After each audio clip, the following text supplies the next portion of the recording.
it is time.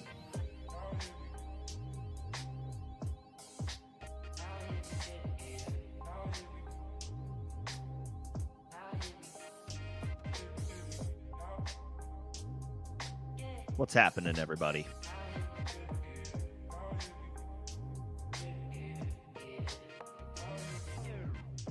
Welcome to week one. That feels very nice to say. We made it. We have had football the last 2 nights, and it's been glorious. But that first Sunday, right? That's Christmas morning.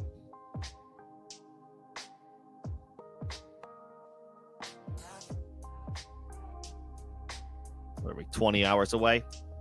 Gonna be very exciting.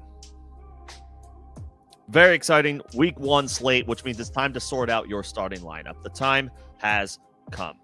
Week one start, sit, help. Helping to make your decisions for your starting lineup for the first matchup of the season.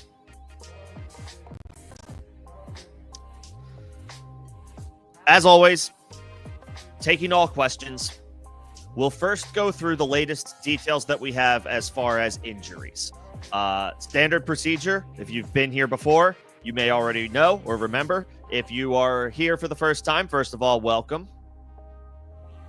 I will start off with the latest practice reports, injury designations that we have that may help answer a question before I even get to your question. Going over the latest details and just making sure that I have like a high-level overview of the injury landscape ahead of week one. So that you're as in the know as you possibly can be, and then getting to questions. As always,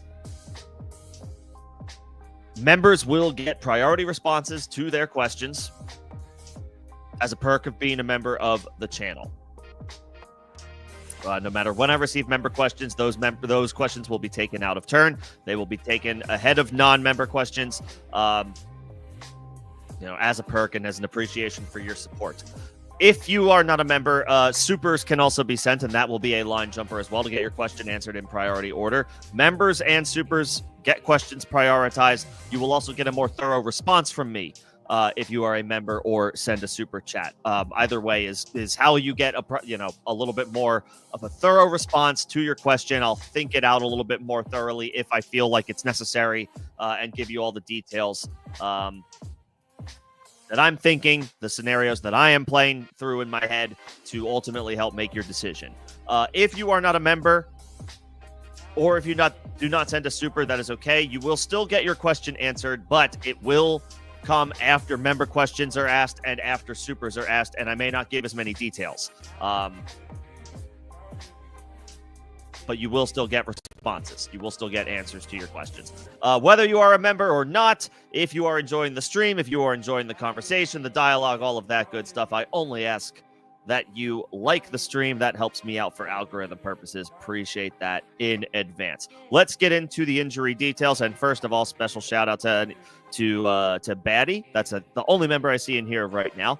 Members will get members and supers will get usernames shouted out, so I am talking to you directly when the time has come to ask your question or to get your question answered. The latest injury updates that we have. We'll start with the big one, which is, of course, 49ers running back Christian McCaffrey. This dropped about 90 minutes ago. I saw Ian Rappaport and Mike Garafolo reported on Twitter is that the latest with Christian McCaffrey is he is expected to play against the Seattle Seahawks tomorrow after officially being listed as a non-participant in practice on Friday and given the questionable injury designation. So anyone who has McCaffrey, I think you can exhale. We had a lot of positive vibes for Christian McCaffrey this offseason. After all of these positive vibes, being touted as a worthy guy to roll the dice on at the back end of the first round in fantasy drafts by a lot of folks in the industry, myself included, pops up on the injury report on Thursday with a calf injury after a full practice on Wednesday. Limited Thursday, downgraded to non-participant in practice on Friday, has, again, questionable designation going into week one.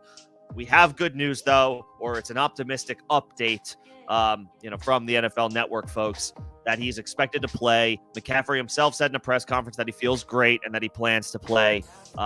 So it looks like we're in the clear. Hopefully you have Brian Robinson regardless if you drafted Christian McCaffrey, so you have that direct handcuff. But it looks like you can fire up McCaffrey as your first-round pick, as your RB1, trending in the right direction after practice reports were kind of going in the opposite way for a little while there. So fire up McCaffrey. Hopefully you handcuffed with Brian Robinson. But regardless, you can start McCaffrey. Giants wide receiver Malik Neighbors limited in Friday's practice, but no injury designation for week 1. He's been dealing with back injuries, and there was a back injury that was reportedly minor over the course of camp. He was also dealing with turf toe, which reportedly dates back to his days at LSU. How severe that is currently is anybody's guess. But right now, he doesn't have an injury designation. You are firing up Malik Neighbors as a wide receiver 1. However, their left tackle, Andrew Thomas, is doubtful. I don't think I saw that he was ruled out just yet, but doubtful is rarely a good sign as an injury destination. So that's a downgrade across the board for the Giants offense if their starting left tackle cannot go. Tampa Bay Buccaneers, tight end Cade Otton, running back Sean Tucker, both off the injury report. Both will suit up for Tampa Bay against the Atlanta Falcons tomorrow. They need the depth. They need the help. No Chris Godwin, no Jalen McMillan for Tampa Bay, no Godwin probably for the first month of the season, no Jalen McMillan for at least the first half of the season, possibly longer. So depth will be tested early in the year for the Buccaneers. Having Otton and Tucker available helps that. They also will be without their starting left tackle, Tristan Wirfs. So, Baker Mayfield's going to have to, maybe do a little extra with his blind side protected by, the backup tackle. They still have a good offense, though. They still have a good offensive line. They should be fine. You are firing up your Bucs as if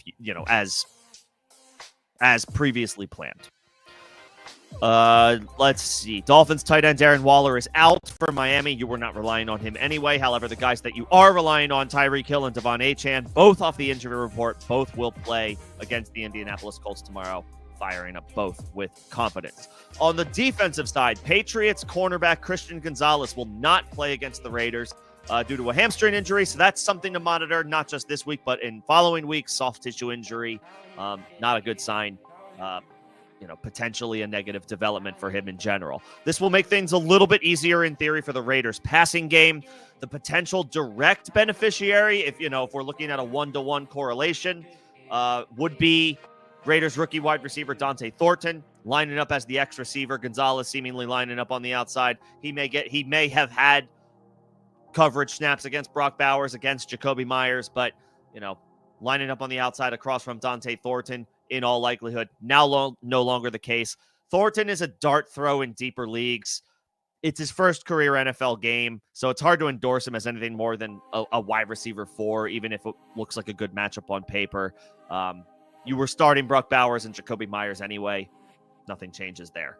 And I guess, same with Ashton Genty. You're starting these guys no matter who is lining up against them on the other side of the ball. Also questionable in this game is Patriots left tackle Will Campbell. So their offensive line was not good last year. They could really use the number 4 overall pick in the draft to help protect Drake May. So that's something to monitor. Slight downgrade. Well, more than slight, probably. Downgrade for the Patriots offense if their starting left tackle cannot go. For the Bills, Khalil Shakir off the injury report, so he will play. He might be in a flex for you here and there, especially if you have Josh Allen. So you can roll with him without any concern. Houston Texans wide receiver Christian Kirk is out for week 1, could be out for multiple weeks. That's a boost for rookie wide receivers Jaden Higgins and Jalen Knoll. Nico Collins is going to get all the work that he can handle. Dalton Schultz might be like a sneaky if you play DFS. Anybody who plays DFS, if you're looking for a dirt cheap tight end, Dalton Schultz without Christian Kirk, slot receiver, right? Short intermediate yards or short intermediate opportunities. Dalton Schultz could be a cheap DFS tight end. You're not playing him in season long though, in any redraft leagues. Ravens tight end Isaiah Likely is out for the Baltimore Ravens tomorrow. No surprise. Mark Andrews, clearly ranked as a tight end 1 for this week. You are firing him up if you drafted him. Isaiah Likely should hopefully be back in the next couple of weeks. The Green Bay Packers are banged up at wide receiver. Jaden Reed, Dontavian Wicks, Savion Williams, all questionable. Ahead of their big division matchup against the Detroit Lions tomorrow. Jaden Reed, of course, talked about this on Thursday, has a Jones fracture, something that I think he's trying to put off surgery and trying to play through the pain. A Jones fracture is an incredibly painful injury. It is a it is a break, I believe, on the outside of your foot.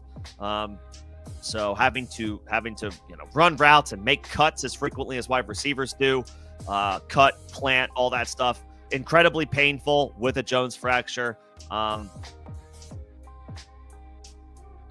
I initially liked Jaden Reed at cost in drafts this year. The Jones fracture makes me not, hopefully you didn't draft him, basically.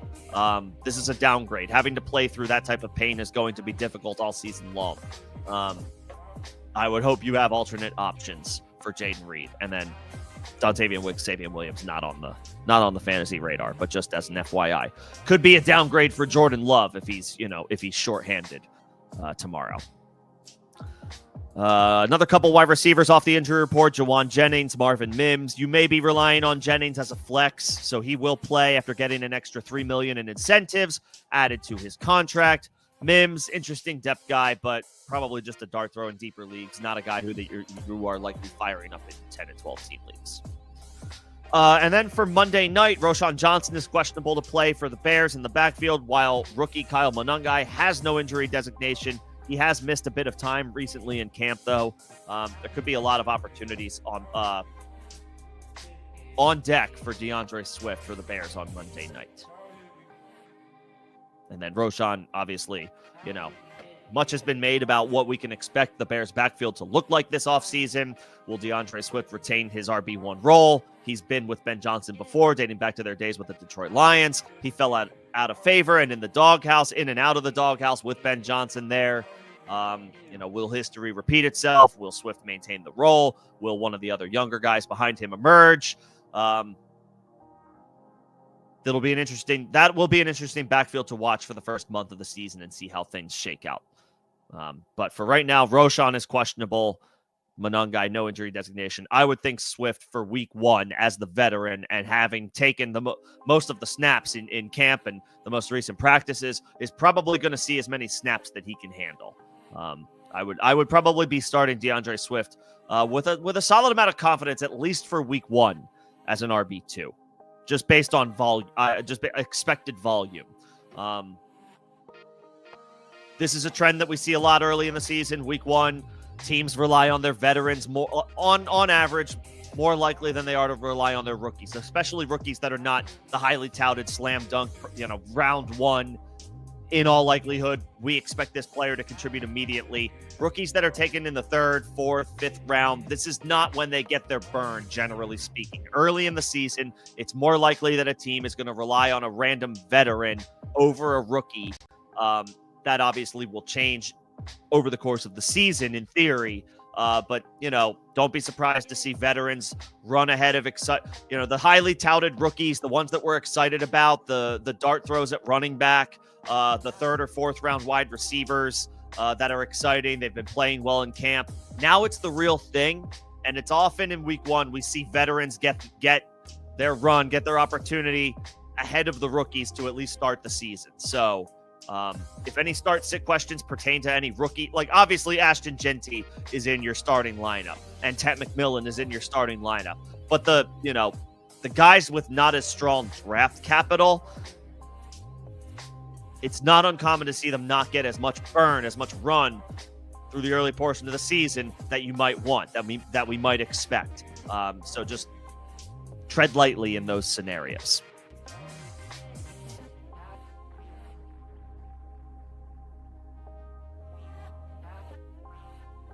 All right. I will get to questions. Again, members will get first priority. Supers will also get priority responses. You will get a more thorough response from me if you are a member or you send a super. If you do not, that's totally okay. But I will get to those questions third, and my answer may not be as thorough. Also, please do not spam the chat. Do not repost your question multiple times. I see your question. I will get to it. That clutters things up. Please do not do that. Okay. Starting with Batty. What's going on, Batty? Let's see. Thoughts on Javonte after Thursday night's game?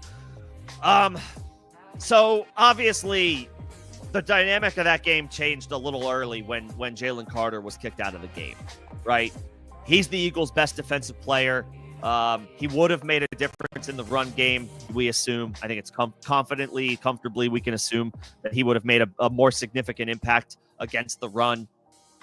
But Javonte played well. He ran the ball better than I think anybody would have expected, and ended up with a 2-touchdown performance.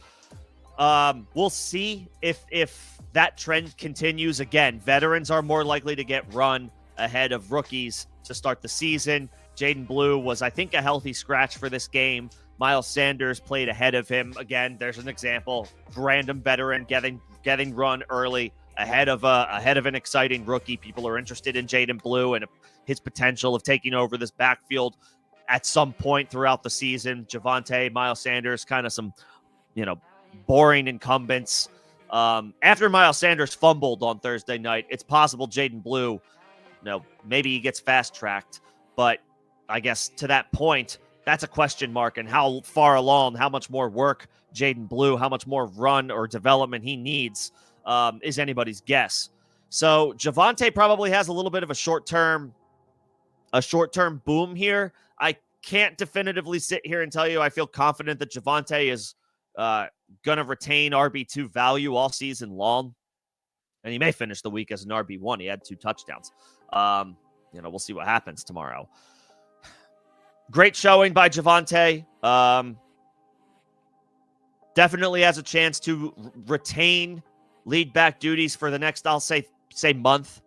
Let's say the next 3 to 4 weeks. Javonte is probably going to be lead back. We'll see what development and progress Jaden Blue can make in practices behind the scenes. Maybe he gets activated in the coming weeks. We'll see how they deploy Miles Sanders in week 2. Do they go back to him after he fumbled? He broke off a 50-yard run, and that was great. Followed it up with a fumble. That's obviously the easiest way for you to, not see the field again. So we'll see how that shakes out.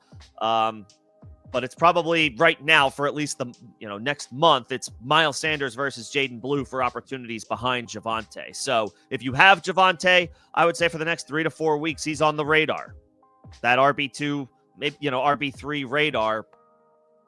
And then we'll maybe take it a week at a time from there. It's a long season. I don't know how long Javonte, maintains this opportunity, but he did well for himself. He extended his leash on the starting job with his performance that night.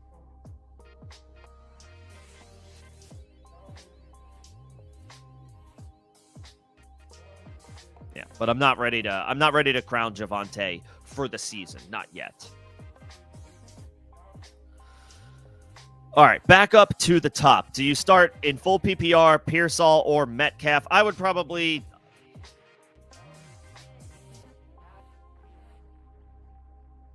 Metcalf.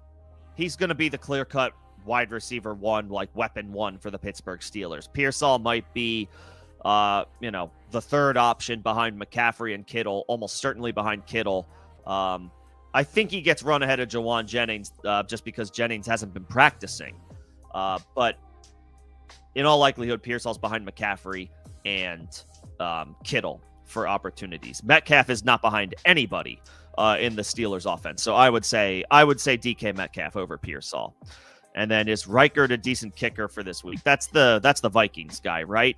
Middle of the pack. I'd rather play, a Chase McLaughlin, Matt Gay for Washington. One of those guys might be available. Can you get McLaughlin or can you get Matt Gay? I'd rather play one of those two. The Bears have a solid defense. They're at home. Chicago is rookie quarterback First career NFL start on the road. Vikings left tackle might not be available. Christian Darrisaw is questionable for that game. That's noteworthy. We're hoping he suits up. But no, I would. He's middle of the pack. I mean, I get the thinking. Maybe they stall out with the rookie quarterback, but that's a pretty good defense. I'd rather go with a more comfortable situation, and like Matt Gay at home for Washington feels a little better. I feel a little bit better about that. Let's see. Jumping down to, looks like Jake joined the chat. What's going on, Jake? Again, for anybody just joining, members will get their questions responded to in priority order. Supers will also get a priority response, and there may be a more thorough answer from me for member and super questions. So I see everybody's questions. Sit tight. Appreciate your patience. But this is one of the perks that comes with these live streams. Let's see. What do we got? In the flex in full PPR, Jalen Waddle or TreVeyon Henderson? Probably Waddle in full PPR. I like TreVeyon Henderson a lot. I'm very excited about TreVeyon Henderson. I do think he's going to be very good, and I think he's going to be very good for most of this season, if not almost all of this season. Again, week one is weird. It's not uncommon to see veterans, even boring veterans that we don't think are as talented as an incoming rookie. We see them get more run week one. I'm not crazy about Ramondre Stevenson, but just I wouldn't be surprised to see the veteran get, those few extra opportunities in week one at home. And you kind of ease the rookie into their first career game action. Waddle is a vet at this point. Tua is back. There's nothing scary about this matchup. The Indianapolis defense is decent. They're not great. Definitely very beatable. And, in full PPR, Waddle is the type of wide receiver that tips the scales in full PPR scoring in these types of close decisions, because he racks up a lot of catches. He's a complete receiver, but he runs a lot of those short and intermediate routes. Tyreek is clearing things out. Waddle gets a lot of underneath work. He can rack up 7-8 catches on 9, 10, 11 targets. I would probably go Waddle over Henderson for just this week. I could absolutely flip to go full, to the moon on TreVeyon Henderson by as soon as next week, maybe by week 3 or week 4. But for week 1, I do want to throw a little bit of caution to the wind with some of the rookies. Obviously, that's not going to be the case with all of the questions that I get or any questions that I get about TreVeyon Henderson. But I think Waddle is a good example of a guy that I'll take the veteran wide receiver in full PPR scoring over while he's exciting, TreVeyon, it is his first career game. I'll take the veteran receiver in full PPR. And then Harvey and Egbuka. So this is rookie versus rookie. This comes down to, for me, the Bucs need Egbuka to play a more full-time role for them. No Chris Godwin, no Jalen McMillan. Cade Otton's off the injury report, so that's helpful, but he missed a little bit of time just at these past couple of weeks here. Last week of camp, first week of non-camp practice. So he may be kind of ease into action. Whereas with Harvey, J.K. Dobbins is probably going to get a lot of opportunities for Denver tomorrow. Again, I tend to expect veterans to get more run week 1 than their rookie counterparts, with the exceptions being the cream of the crop. Ashton Genty is going to get a bell cow workload in all likelihood tomorrow. Ted McMillan is going to play every offensive snap that matters for the Carolina Panthers tomorrow. I'm not talking about those guys. I'm talking about the running backs with veteran running mates, and wide receivers with guys with old savvy veterans in the same room. Keenan Allen last night, perfect example. Obviously Keenan Allen is still really good, but he's older at this point. But he's going to get a lot of run ahead of guys like Keandre Lambert-Smith, of course. Same deal. Dobbins is going to get more run in all likelihood tomorrow than RJ Harvey. I know that I expect Egbuka to play a full-time role for the Tampa Bay Buccaneers tomorrow. 1, first-round pick, and 2, they actually need him without Godwin, without Jalen McMillan. And we're expecting the Falcons to be a good offense, right? This This could be a shootout. Division games don't always result in shootouts. Week 1 does usually favor the defense, right? The offense generally, most teams hold their best players, their starters out of the preseason. So, shaking the rust off, all that. So maybe a shootout by week 1 standards. But you can expect some offense in this game, I think. We're expecting that from the Falcons, and they don't have a spectacular defense. So, yeah, give me Igbokwe. Igbokwe over Harvey, Waddle over Henderson.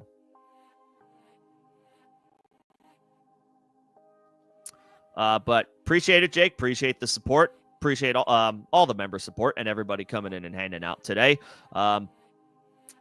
If you need anything else, Jake, just let me know. All right, back up to where I left off. Start Tony Pollard or Jaylen Warren. Pollard is in all likelihood going to get all the opportunities. He's going to get all the volume in this backfield. It's not a good matchup against Denver, but Tajay Spears is not going to play. He's not going to play for the next month. He's on injured reserve. Warren should lead the Steelers' backfield in opportunities, but Kenny Gainwell might mix in.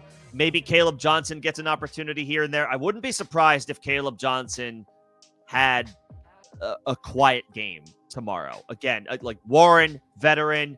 Kenny Gainwell, veteran. I wouldn't be surprised to see Gainwell run ahead of Caleb Johnson tomorrow for the Pittsburgh Steelers. Nevertheless, I wouldn't be surprised also to see him at least mix in here and there, take, somewhere from 8 to 10 snaps away from Jaylen Warren. Pollard, no such situation. He's going to get all the opportunities. Neither are in a great matchup, so I'll take the dude who I think is just not going to come off the field, and that's Pollard.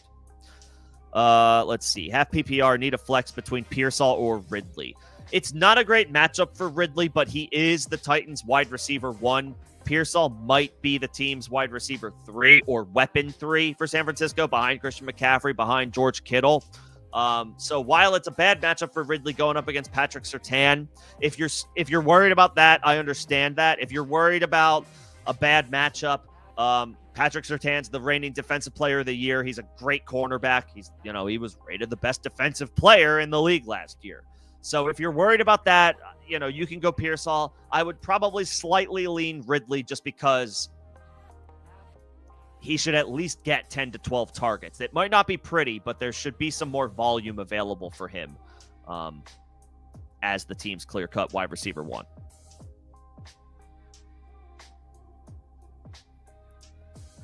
And then is A.J. Brown a trade target? I'm after week 1. I mean, sure, you could try. I don't have any shares of A.J. Brown. I personally wouldn't. I can't imagine I'd be branding myself to sell low on him at this point, and that's what you would be trying to do is to buy him at a slight discount after a bad performance. It's obviously not going to be that much of a downgrade from what an offer would have been for him a few days ago. We still expect A.J. Brown to be an alpha, to be a wide receiver 1 on the season when it's all said and done. So you can try. By all means, you can try. If someone's panicking and wants to, is willing to give you A.J. Brown for Pickens plus or Keenan Allen plus, let them. But I wouldn't be surprised if they were going to hold. But by all means, try. You can always try. Start 2, Coleman, Shakir, Myers. So you need upside, right? Because Pickens didn't have a great game. Worthy got hurt and goose-egged. I mean, I would probably say I'm not crazy about Coleman, but he does have a shot at a big play as like something of their ex-receiver. Shakir is their most consistent player at wide receiver. Those short and intermediate routes. They also paid him this year. They committed to Shakir, so that's a good sign. He also missed a lot of time. Both of those guys missed time in training camp with injuries. Shakir's was a high ankle sprain. At least he doesn't have an injury designation. And then Myers, He requested a trade, right, from the Raiders. I don't know if he was holding in at that point or if he was not practicing at that point, but it sounds, I don't think there's any, like, he's going to play tomorrow, right? I don't think he's not like sitting out of games. He would lose game checks. And, you know, even if he wants more money, he's not going to give up a game check at the end of the day. So, and again, things got a little bit easier for the Raiders passing attack with no Christian Gonzalez for New England. I guess I would go Jakobi Meyers and Khalil Shakir. I don't want to double up on Bills, especially when both were missing time in the offseason. But Shakir doesn't have an injury designation. He had time to heal and recover from the high ankle sprain. He is a dude that can get volume from Josh Allen. And then Jakobi Meyers, option number 2. Wide receiver 1 for the Raiders, option number 2 overall behind Bowers. They are slight underdogs, the Raiders are. So I'll take Myers, who I guess should be motivated to want some more money. So, you know, he goes out there and tries to ball out. I'll take, not that nobody wants to get paid, but, you know, Myers specifically requested a trade recently. I'll say Myers and Shakir. And then, yeah, just you're hoping for some upside. And you have Josh Allen. So, I mean, if you want to completely stack it up, you can. This is a tough matchup against the Baltimore Ravens, so I don't know that I want to chase all of the Bills. I would maybe pick one. Myers in a slightly easier matchup with Vegas with no Christian Gonzalez for New England. Let's see. Stash Tesla or Thornton? So, Tesla, is behind Amon-Ra. He's behind Jameson Williams. He's behind Sam Laporta. Thornton might start for the Raiders. Bowers, tight end. Jakobi Meyers, wide receiver 1, works inside a lot. He can go out. He does work on the outside, but Meyers can work inside in the slot. They need an X receiver. Thornton fits that bill. Jack Besh is their other rookie wide receiver. He is also kind of like a slot guy. He may run similar routes to Myers and Bowers. Thornton is their guy that they can clearly put out there on the boundary, and doesn't really have a lot of other competition for that opportunity, especially after Amari Cooper retired. I would say Thornton, and he was a 4th-round pick. Tesla was a 5th-round pick, I believe. Feel free to fact check me on that if that's accurate. I think that's accurate. Then I'll take the draft capital as well.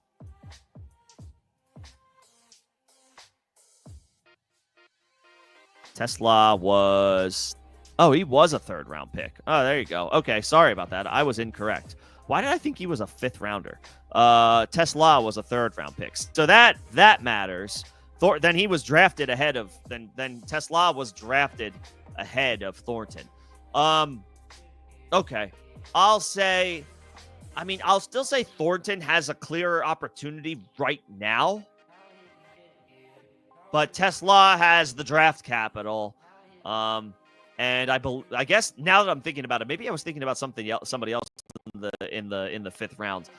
Did they trade up the Detroit Lions? I believe they traded up to get Tesla. Yeah, they did. They traded up. Okay, I'll say Tesla. I'll say Tesla as a guy that I would prefer to stash. Better draft capital, and the team made an aggressive trade up in the 3rd round to get him. So that's my answer. Tesla. I like Thornton and I like his opportunity, but given the draft capital and the trade up to get him, I'll say Tesla.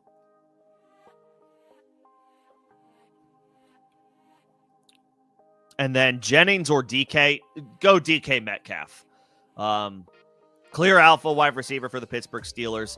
Jennings has not been practicing, requested a trade.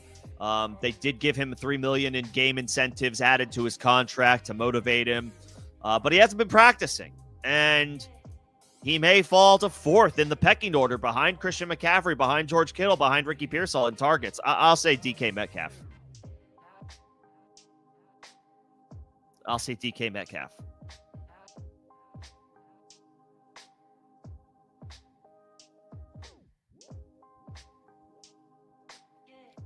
See if there's any other news.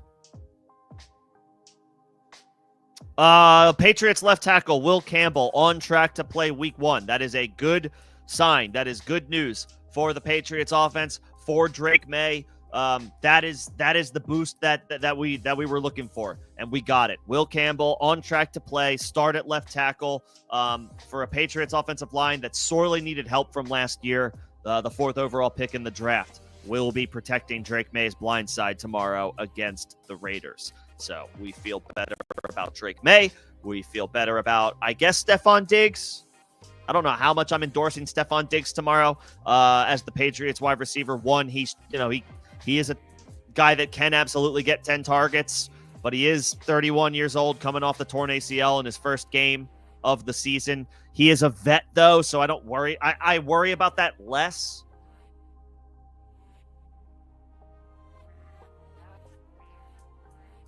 He can beat you by being just a savvy, I've been doing this in the NFL for 10 years type deal for Stephon Diggs. And then Ramondre Stevenson gets a boost. Travion Henderson gets a boost. I want to endorse Travion Henderson tomorrow. I really do.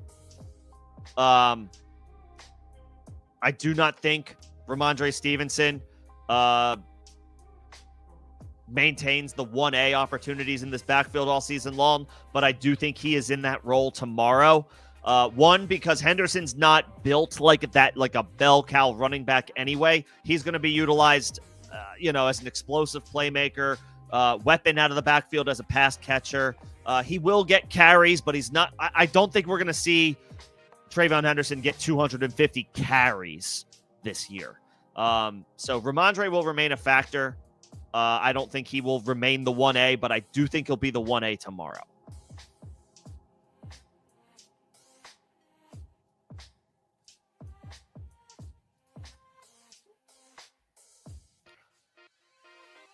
Okay.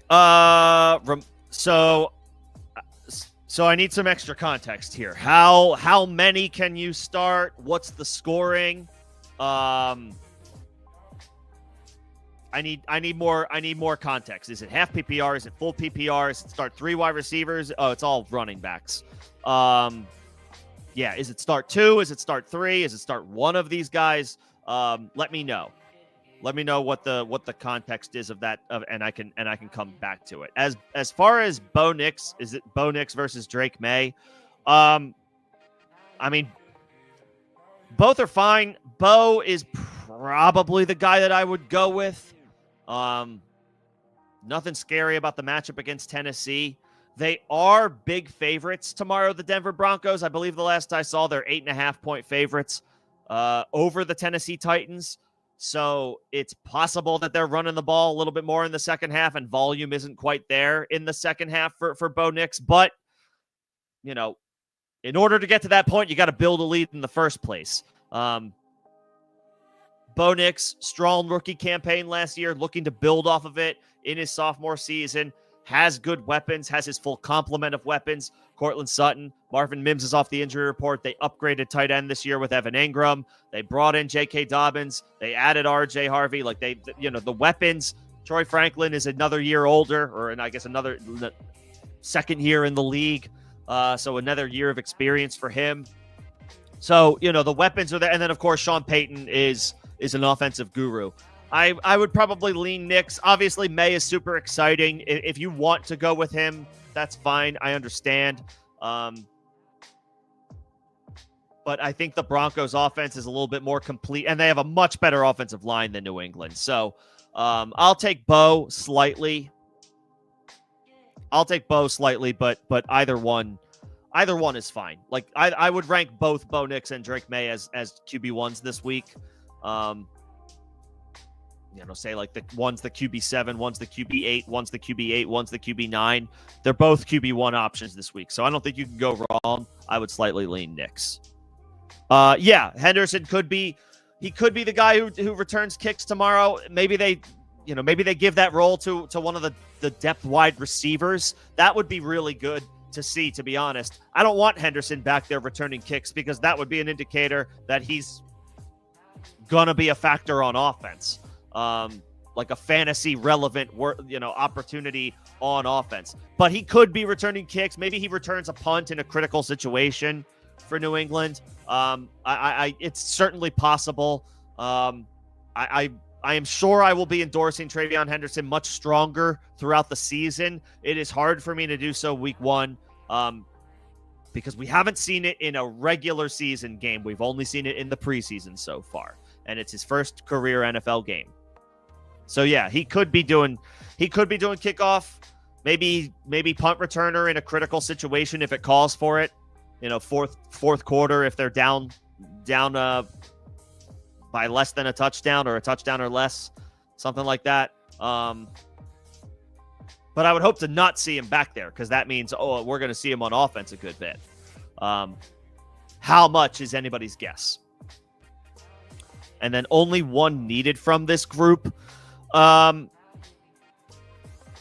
Dobbins, I think I would go Dobbins. I believe he's going to be, I believe he's going to get solid amount of run tomorrow, ahead of RJ Harvey. With Sampson, I feel like Ford is the veteran.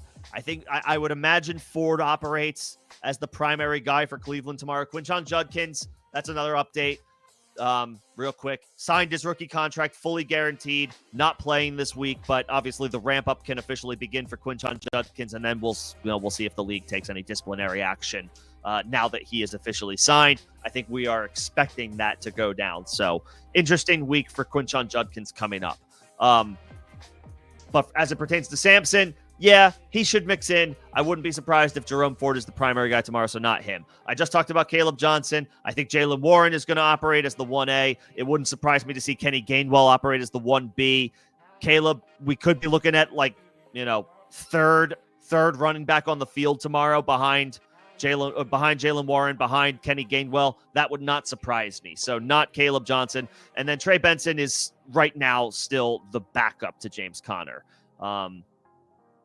So it would come between Ramondre and Dobbins. And I think I slightly lean Dobbins because I think TreVeyon, if I had to guess, obviously we're all, right now, week one is the biggest guessing game because we have nothing to go off of. And we're talking about rookies in unknown roles. Harvey behind J.K. Dobbins, Henderson behind Ramondre Stevenson. If I had to guess, Henderson has a little bit more of a role tomorrow than Harvey does. Just second round pick versus third round pick. That's just a guess. So my default is to say go Dobbins. I think Dobbins will have the most opportunities of these names.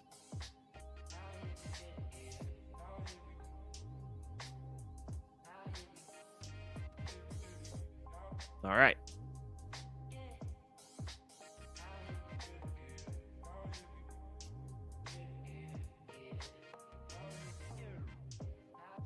Oh, I missed Johnny, I apologize. I missed this question, or I missed a couple of questions. I apologize about that. You know what? I got tripped up. That's my bad. Sorry. Johnny has a question, Theo has a question, but Theo's came first. Let me hit Theo first, and then I'll get Johnny. Apologies. What can I get for Michael Mayer right now? In Dynasty, I mean, I wouldn't give you a fourth round pick and are like not that much. You might as well just hold. You're not going to get Michael Mayer has no value right now. He's buried behind Brock Bowers, who is such a superior talent. No disrespect to Michael Mayer, but Bowers is already in the conversation for best tight end in the league. He has relegated Mayer to he's a backup. He is not a regular part of the offense anymore. Could he get traded and get to a new opportunity? Maybe, but the season has officially started. Where would he go theoretically and play a role sooner than later? I wouldn't give you more than a 4th round pick, and I don't know that I would even. I might even just say I just don't want him. I mean, you can try, but he's just not very appealing right now. And even if he gets traded, in what scenario does he start? In what scenario does Michael Mayer get or at least a bigger opportunity than where he has now? Like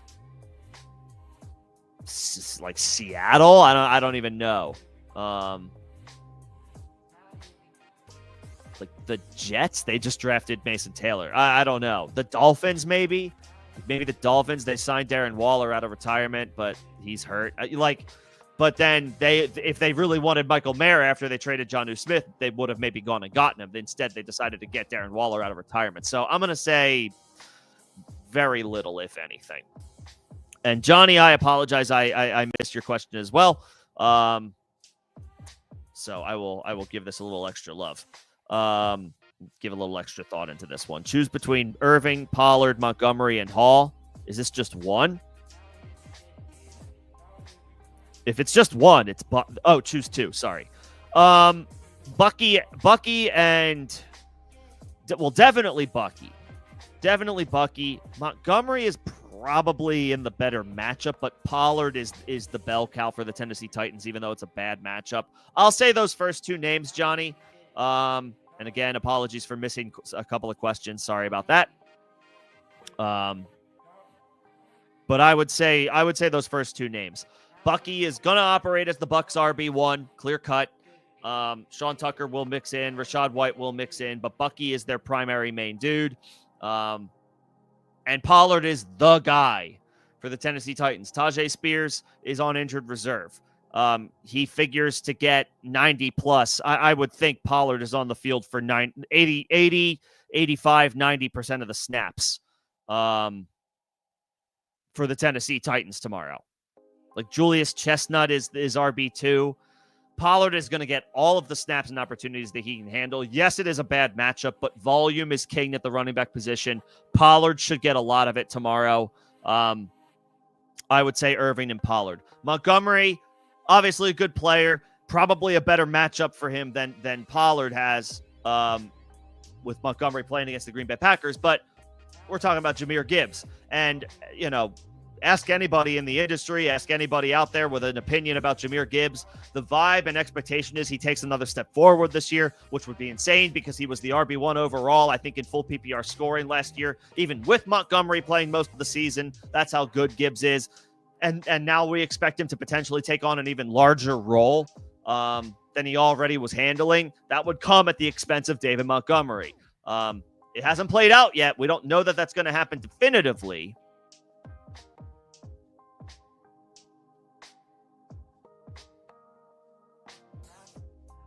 But that seems to be the vibe right now. And then as for Breece Hall, I mean, first of all, it's a tough matchup against Pittsburgh. If Cam Hayward doesn't play, that would make things a little bit easier. But the vibes just don't feel very good right now. And I don't know if it's Breece or if it's just the Jets in general. They've been talking up Braylon Allen. How accurate is Justin Fields dumping the ball off to running backs? And that's an issue in general with quarterbacks who run the ball a lot. A lot of times running back targets in those scenarios go down. Doesn't necessarily mean it's guaranteed for Breece Hall, but it could take place. And then how much run is he going to get ahead of Braylon Allen? We expect Breece Hall to operate as their number one back, but it's been talked about multiple times by the Jets coaching staff this offseason is that they want to use all of their backs, all their guys. They envision this being a committee. How much of that can we take at face value versus how much can we believe is anybody's guess right now. We have to see how things play out, but the vibes don't feel as strong for Breece Hall right now. So I want to wait a week and see how things play out, especially in a less than ideal matchup against the Pittsburgh Steelers. So give me Irving, give me Pollard. I think their volume is much more guaranteed than Montgomery and Hall.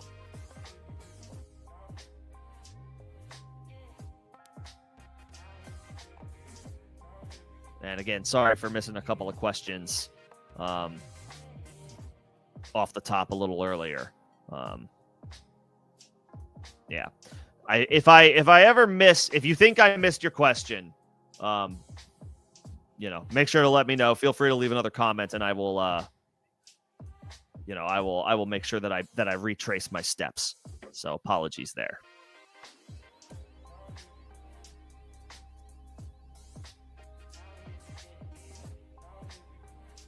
Yeah. So we are, we are now officially at the end of the chat. I don't see any other questions that I haven't answered. I'm just double checking. If anybody has anything now, you'll get questions answered right away. There is no wait to get start sit questions answered at this time. Again, for anybody who's joining late, I went over the latest practice reports and injury updates that we have at the top of the show. So if you want to check those out, I will make sure that I timestamp this stream for anybody who joins late or watches late.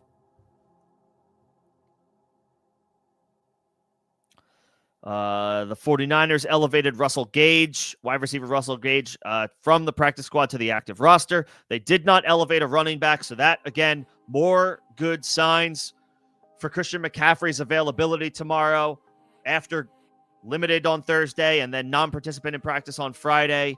However, the vibes have been positive compared to the last 24 hours or this time yesterday. Mike Garafolo, Ian Rappaport, I don't know if Adam Schefter got to it, but I saw it from those first two names, reported that McCaffrey is on track to play tomorrow against Seattle after being downgraded to non-participant in practice yesterday. So all signs point to McCaffrey playing. Another vote of confidence. Again, they had until, I believe it was 4 p.m. Eastern to elevate from the practice squad. They did not elevate another running back. Good sign for Christian McCaffrey's availability tomorrow against Seattle. You are firing him up with a little bit more confidence that we maybe had 24 hours ago. But against the Seattle Seahawks, we can officially have those RB1 expectations for Christian McCaffrey. Brian Robinson, hopefully you have him if you drafted McCaffrey. He just became even more of a fixture as far as, hang on to that guy, especially if you have McCaffrey.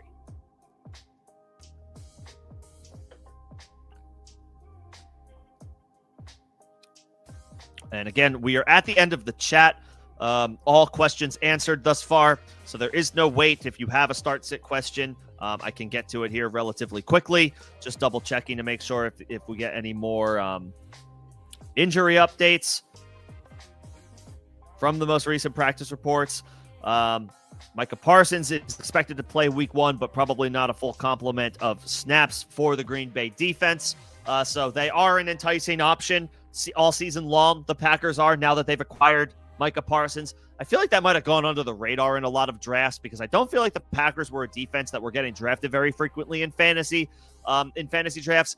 The Eagles were, the Broncos were, the Steelers were, the Bills, the Ravens, the 49ers,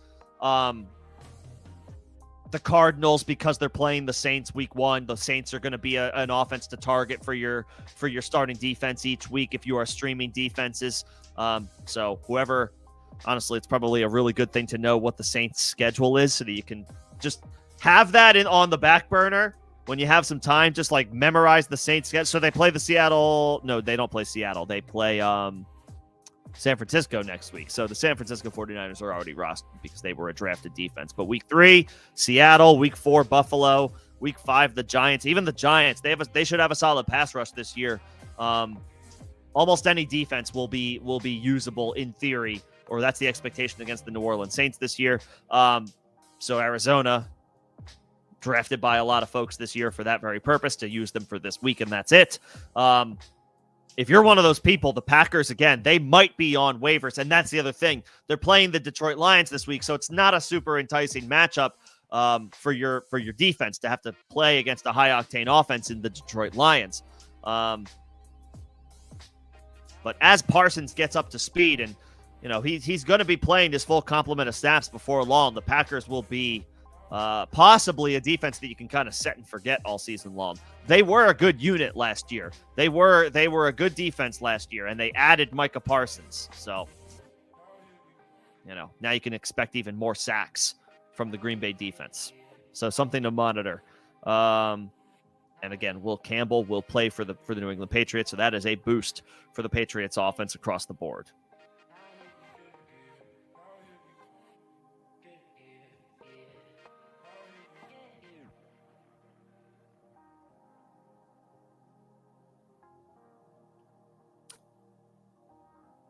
All right, no other injury updates at the moment.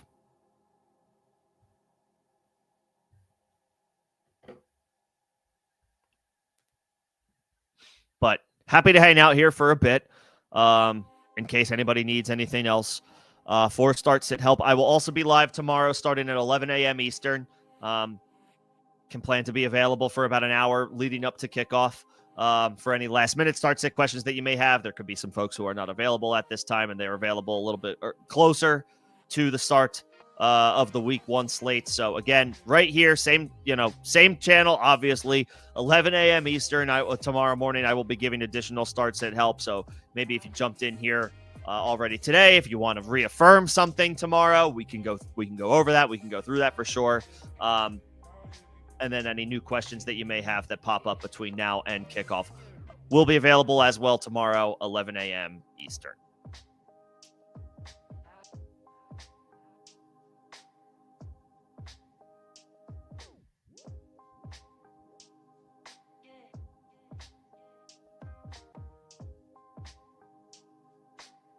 Yeah. So I'll keep this stream open. Set some time aside to make sure that that folks had what they needed ahead of Week 1. So, but maybe if everybody's all good, that's obviously a great sign. Week 1 is obviously it's tricky, but it's not, right? As it pertains to Start Sit Help, it's the week where, in all likelihood, it's like I'm just going to start we have 10 starting roster spots. I'm just going to start the 10 first guys that I drafted and go from there. There's not too many. There's fewer decisions to make just because fewer things have unfolded. Nothing's unfolded really outside of the first 2 games of the season. So maybe there's for your certain situation, there may be fewer decisions that need to be made. But in general, be prepared for some wackiness. Don't overreact or underreact to anything that happens. Week 1 is it's not a trend. It is just it is all we have to work with as far as a sample size goes. Quentin Johnston had a 2-touchdown performance last night in Brazil against the Kansas City Chiefs. How many times are we betting that Quentin Johnston has more 2-touchdown games this year? How many more times do we expect that to happen? Once or twice, maybe. He had 1 2-touchdown game last year. He had a great game last night. Respect to Quentin Johnston. Kudos to him. Played very well. But Ladd McConkey is not going to get held out of the end zone every single week. Some of those touchdowns are going to swing to Ladd McConkey.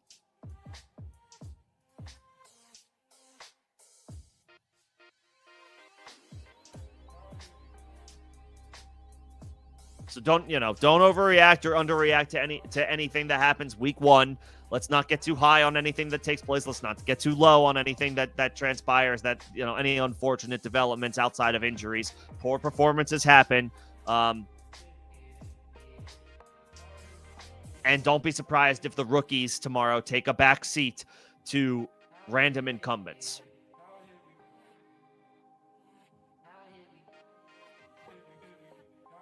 Yeah, that's a common trend for Week 1. You're starting Ashton Genty. You're starting Ted McMillan. You started Amarian Hampton last night. That didn't work out, unfortunately. But a first-round pick, yeah, you'll fire him up. You may be starting Matthew Golden.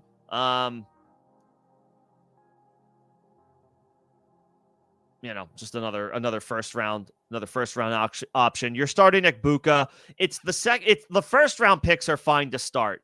It's the second and third round picks, and obviously the day 3 picks, even more so, are the most difficult to start. Travion Henderson, I want to put in my lineup, but I wouldn't be surprised if he ran behind Ramondre Stevenson tomorrow. RJ Harvey, I want to put in my lineup, but I wouldn't be surprised if he runs behind J.K. Dobbins tomorrow. And that those veterans get more run tomorrow than they do other weeks of the season. It's just it's a week 1 kind of heat check, so to speak, for the rookies. It's their first career game action.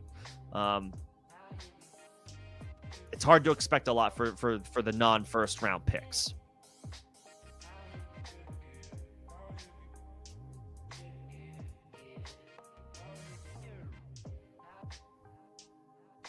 Yeah.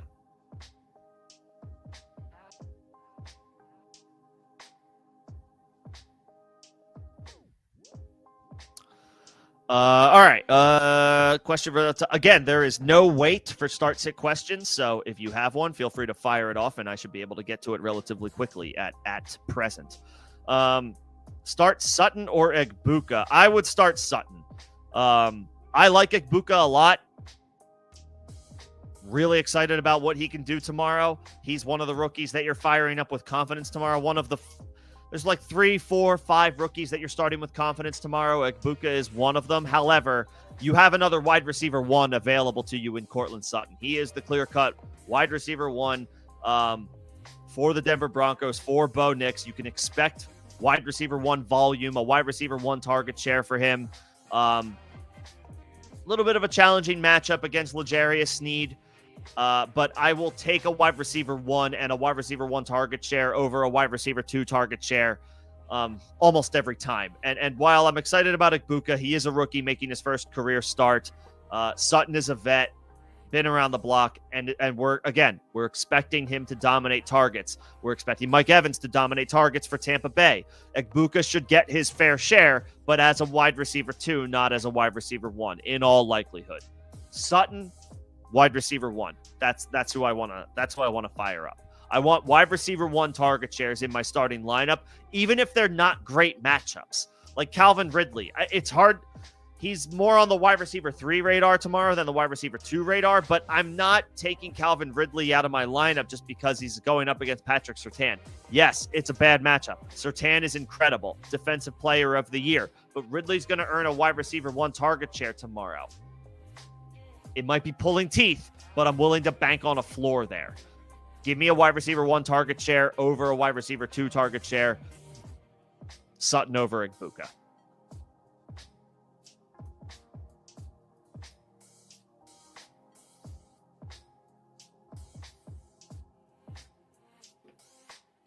Yep. And just in general, for week 1, I'm leaning the veterans over the rookies.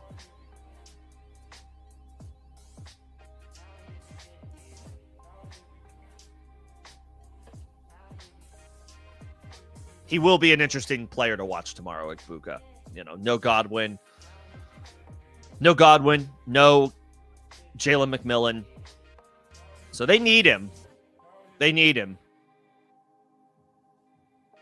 And it's a good matchup. The Falcons are attempting to fix their pass rush that's been really bad the past couple of years. They drafted 2 edge rushers with their 2 first-round picks this year. But they're rookies. It's their first career game. Are they going to be ready to be a disruptive pass rush? Their first career NFL games? That's a tall task. Falcons didn't have a great defense in general last year, so Ekbuka should be fine. He should be fine, but I want to play the dude with the wide receiver 1 target share. In general. A team's wide receiver 1 in leagues that start 3 wide receivers and have at least half PPR scoring. Yeah. Like 27, 28 of the team's wide receiver 1s should be in fantasy starting lineups in those scenarios.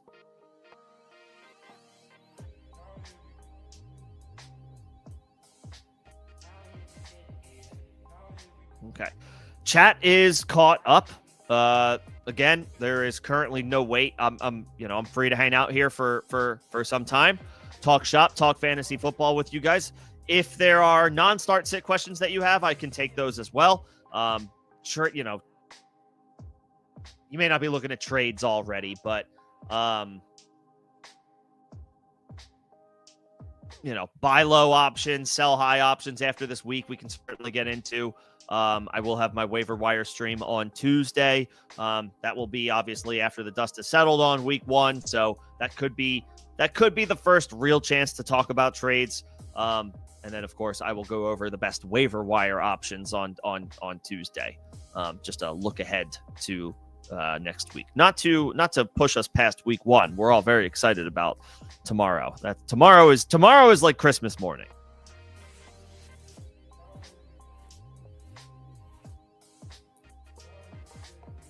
Certainly not looking ahead to that. Or past it is what I should say.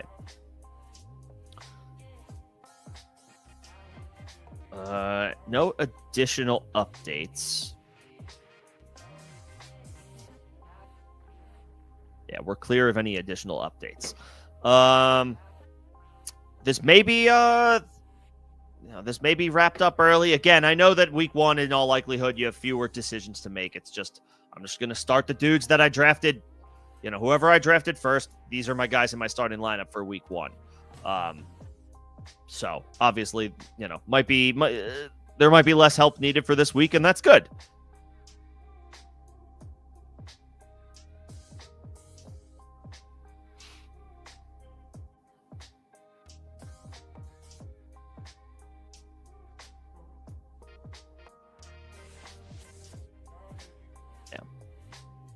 But just in general for this week, vets over rookies. Don't be surprised.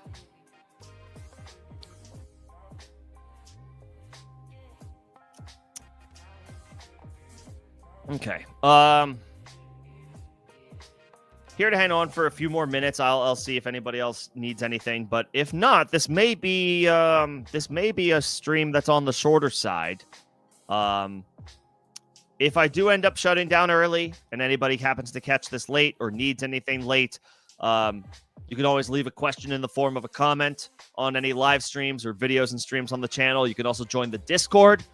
Second link in the description of this live stream and all videos and streams on the channel. Evergreen invite, free to join. You can ask questions over there. I may not get to it as quickly, but I will keep an eye on it.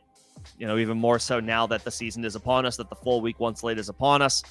So if any start sit questions come through in the Discord, I will be happy to take a look at those as well. And then again, 11 a.m. Eastern tomorrow, about an hour leading up before kickoff, taking any last minute start sit questions that anybody has, if you need any help tomorrow morning.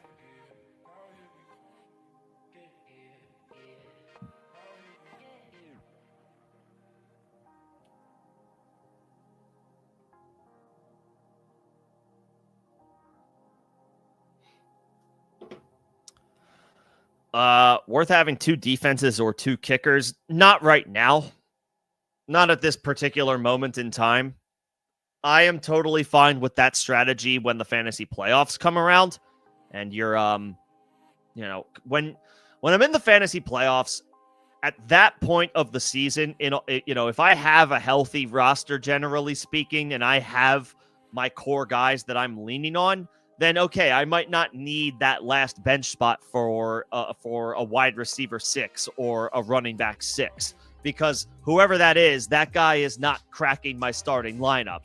If there's an injury, there's a name ahead of him, and there's no more season to be stashing those players, because now it's all about the guys that I know I need to help me win a championship, not to get me through the regular season. I've gotten through the regular season. Like, that point has passed. That's when I can shrink my roster a little bit. I feel a little bit more comfortable having a second defense and or a second kicker if I'm playing matchups and I don't have a clear-cut option at either spot. But not right now. Right now, I'm streaming 1 per week. I either drafted a mainstay like a Brandon Aubrey or a Denver Broncos defense, a 49ers defense. or I'm streaming. And I only want one of those per week right now. Right now is when I want my bench to help me get through the season and also, take time to see who could potentially emerge and be a factor later on who doesn't look like a factor right now. No need for holding more than one defense and one kicker. I would say for at least the first half of the season. But that is a viable strategy in the fantasy playoffs. But we got to get there first, and we are a long way off. We have 14 weeks to go. 15 weeks, really, to get to the fantasy playoffs. So we'll cross that bridge when we get to it. But there's no need to roster more than one of those positions at this time.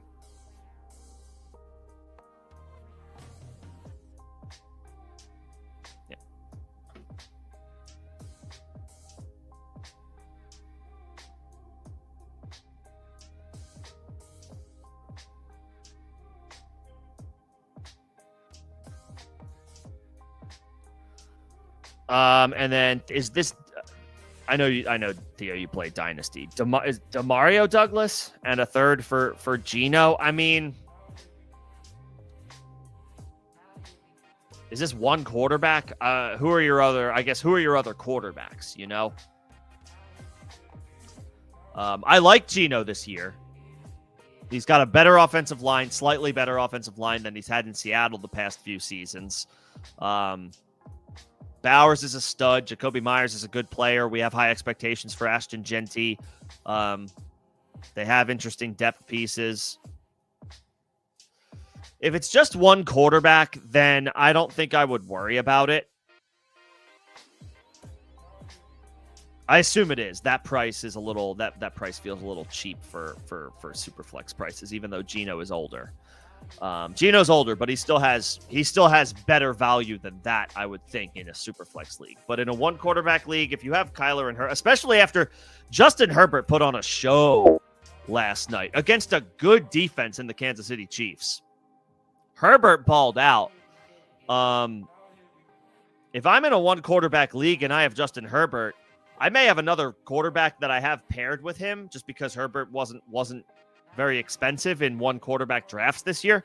I might be like, I'm good. I have my guy. I don't think I need to worry about any more quarterback depth right now because Herbert had a hell of a game last night.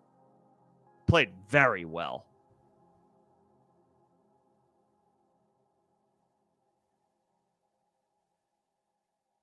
And he's running, he's making plays with his legs. Like Herbert was excellent.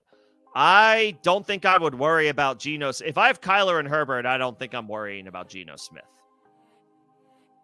I think you're fine as is. Yeah, Herbert had an excellent game. He if the Chargers are going to throw the ball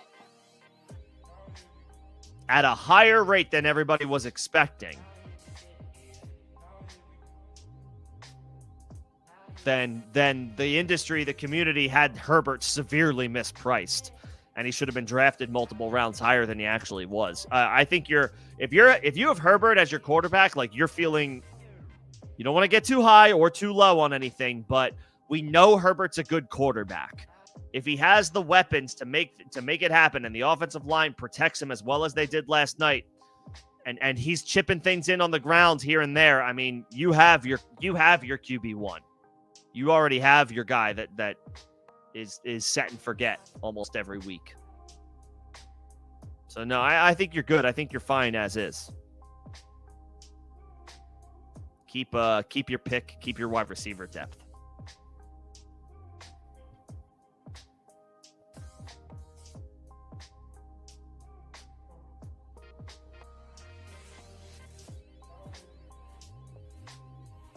Troy just got a pick 6 on Clemson.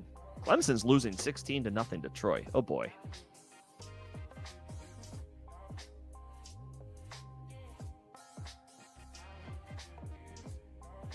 That one's worth keeping an eye on.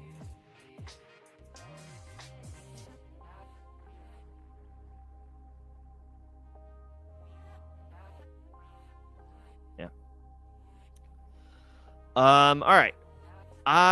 We're at the end of the chat. So I might be shutting this down a little bit earlier than expected, but that's okay. If everybody's lineup is in a good spot, then maybe you don't need my help, and that's good. We're all squared away. I will still be live tomorrow at 11 a.m. Eastern for any last minute questions that anybody may have, any last minute reassurances that anybody is looking for. And of course, if you have any late questions that come up, you can hit me with a comment on this live stream, and you can join the Discord if you're not already in it. It is the second link in the description of this stream and all videos and streams on the channel.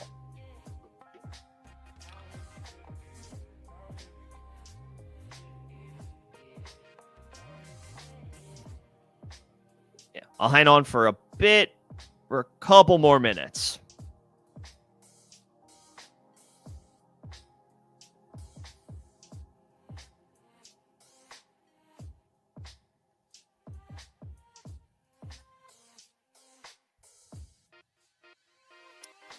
I guess real quick, just some thoughts on defensive streams this week. Again, I already mentioned the Arizona Cardinals were probably drafted. They are a prime week 1 streaming candidate. Going up against the New Orleans Saints. If you did not get the Arizona Cardinals, some defenses that are probably available on your waiver wire or were available on your waiver wire, maybe you were one to pick them up. The Washington Commanders should be okay tomorrow. They are 6-point favorites at home against the New York Giants. And they are probably going to be without their starting left tackle, Andrew Thomas. He is doubtful for this game. So that is a boost for Washington's defensive prospects, their pass rush specifically. The LA Rams, I think, are a solid stream. They have a good pass rush. Houston has a questionable offensive line at best. And they are down. I don't know how much this matters in 2025, but Christian Kirk is out for the Houston Texans. So their depth at wide receiver takes a hit. They'll be relying on a couple of rookies behind Nico Collins. So that could be a very beatable offense if you want to pick up the Rams.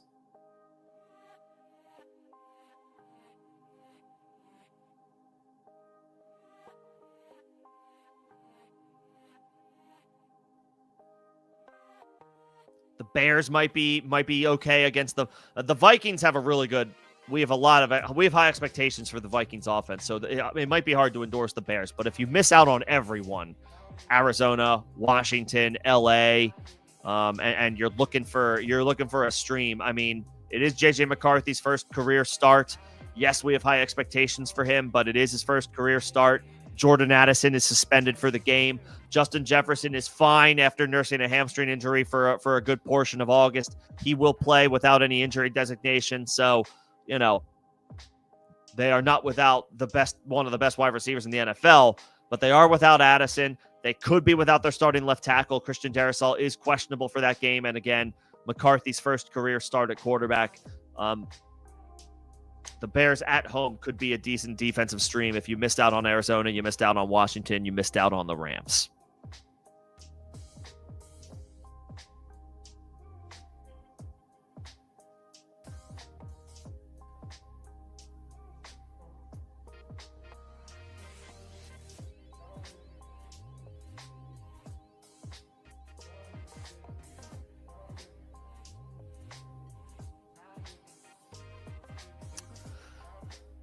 Let's see. Again, there's no wait at this particular moment in time for start sit questions. JMO or Travis Hunter in full PPR?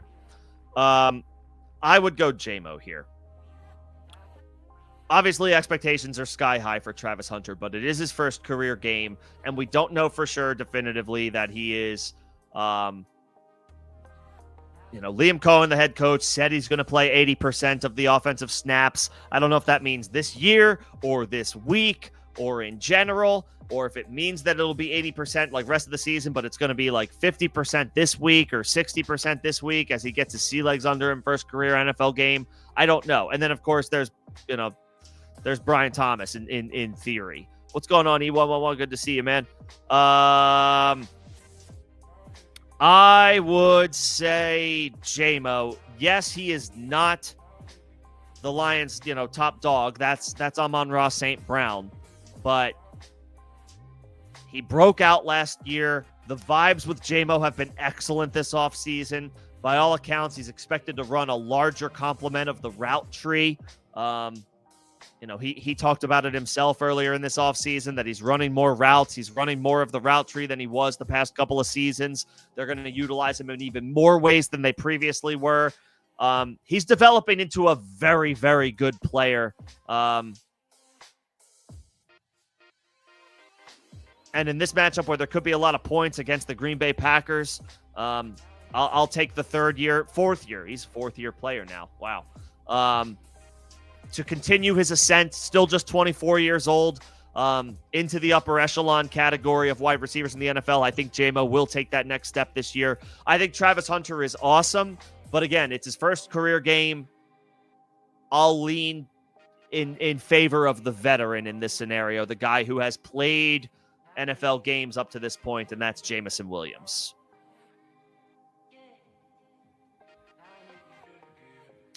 I did talk about Christian McCaffrey right at the top of the show, but I am happy to rehash it. By all accounts, is expected to play tomorrow. Ian Rappaport, Mike Garafolo, both reported, I think it was around 3:30 Eastern, maybe 3:45 Eastern, that Christian McCaffrey is trending toward playing tomorrow against the Seattle Seahawks, despite picking up a questionable injury designation and being listed as a non-participant in practice on Friday. He was limited on Thursday. He was full on Wednesday. So he, by the metric of the practice report, he's trending in the wrong direction. But we got reassurance from the NFL Network, from Ian Rappaport, from Mike Garafolo, that the expectation is that McCaffrey will play. McCaffrey himself said in a press conference yesterday that he feels great. He plans to play. It sounds like we could be optimistic for McCaffrey's availability tomorrow against Seattle. This is still obviously not the development that we wanted. We have highly touted Christian McCaffrey in the industry, myself included, as a worthy swing for the fences home run swing in the late first round of redraft leagues this year, because the vibes have been so strong, even though he's 29 years old, coming off of an injury-riddled campaign last year. Now, of course, things are rearing their ugly head again with this calf injury. The difference is we're getting early reports 24 hours before the game that he's expected to play. So all we can do is hope. All we can do is hope and plan to fire him up tomorrow, and that he gets his typical allotment of RB1 snaps and poses the threat of RB1 overall any given week, because that's what Christian McCaffrey brings to the table. If you have him, you are starting him. That's what it comes down to.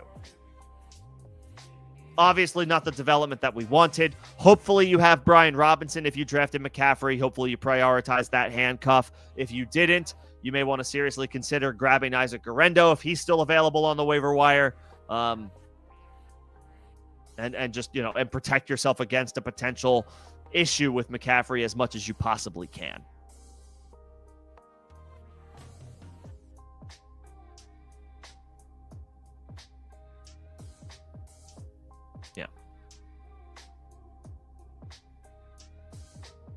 So we're obviously going to keep a close eye on things, but I think we can exhale. I think we can feel okay for at least week one. Obviously, this is not the way I want to caveat this statement. I don't want to say at least week one. I want to be able to say, in general, we're not worried about Christian McCaffrey, but this latest injury update is what we're dealing with now, something that we're going to have to keep a close eye on. Make sure that if you have him, you protect your investment. Hopefully you drafted Brian Robinson. If you didn't, Go get Guerendo. Go get Guerendo. Give yourself that flexibility in the event that you need it. It's a long season.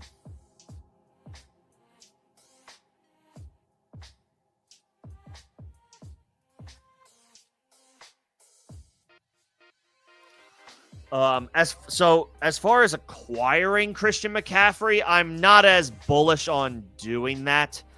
Now, if you have him, it's like, okay, let's just ride this wave and whatever happens, happens. Again, for anybody just joining, just FYI, a perk of being a member of the channel is your questions will get responded to in priority order, so I may jump around a little bit. I didn't miss questions that are non-member questions, but that is a perk of being a member of the channel. You will get your questions responded to first. But I see the other questions that I haven't responded to yet. I will get to them. I don't think I would be looking to acquire McCaffrey and Garendo.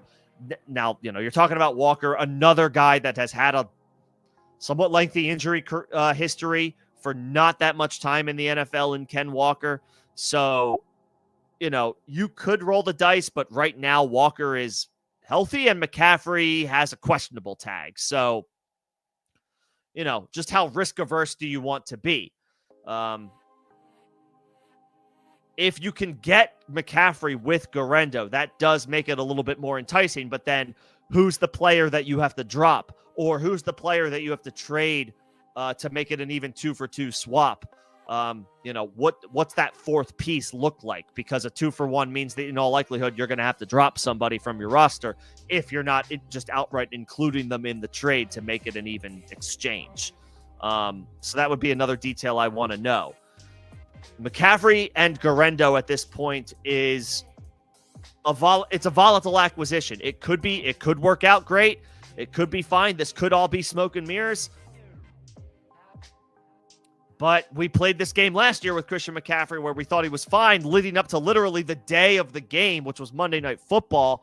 And then he was, listed questionable and then ultimately ruled out almost what's felt like out of nowhere. And obviously, looking back, had you been able to trade McCaffrey at that point for almost anything, you probably won. Even if it looked like on paper a desperation move, you probably made out better than if you had kept him. So I get the appeal.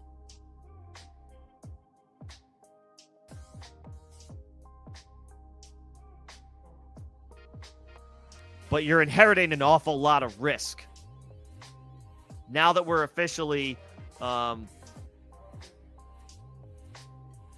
dealing with the trend of practice reports that we got from him this week.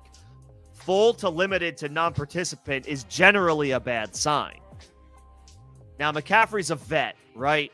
Maybe this is the cadence that San Francisco has just decided to go with to manage his reps during the week.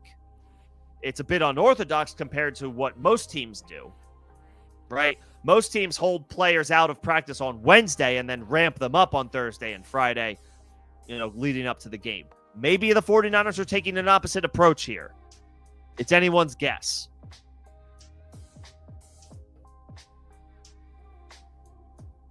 So like Walker and Palmer for McCaffrey and Garendo.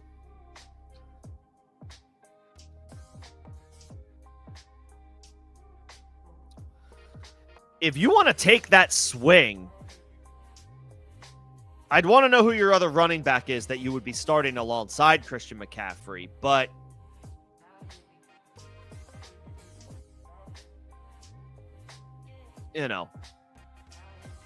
since you're getting the handcuff, or one of the handcuffs anyway, it's not a terrible gamble.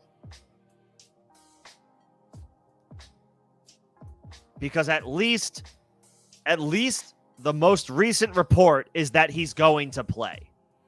Last year, the most recent reports, or the most, the reports that we were getting closest to kickoff were, this is like, all of a sudden, McCaffrey is in jeopardy of missing the game out of nowhere. So it's a little bit of a reverse this time, right? We get the initial report yesterday that he misses practice and he's going to be questionable. But now we're getting at this time, less than 24 hours before kickoff, that he's expected to play, and it sounds like he's not going to have any limitations. So at least it's a little bit better right now, 22, 20 and a half, whatever it officially is, hours before kickoff. It's better now than it was this time last year.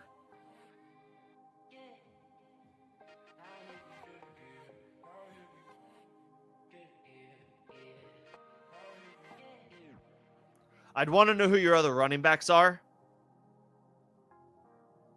Connor, and Montgomery. Okay. So there's some decent depth.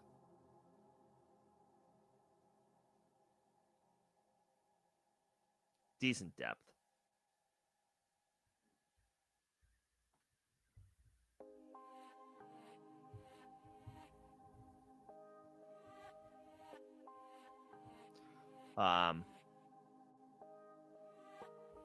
It would be an older collection of running backs too if you made that trade.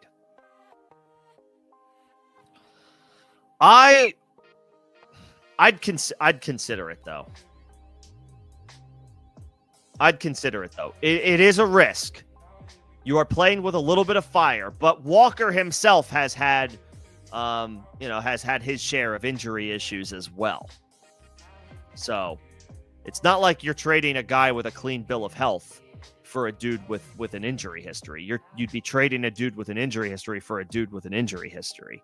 So the difference is the guy you'd be acquiring in McCaffrey has been significantly more productive over his career.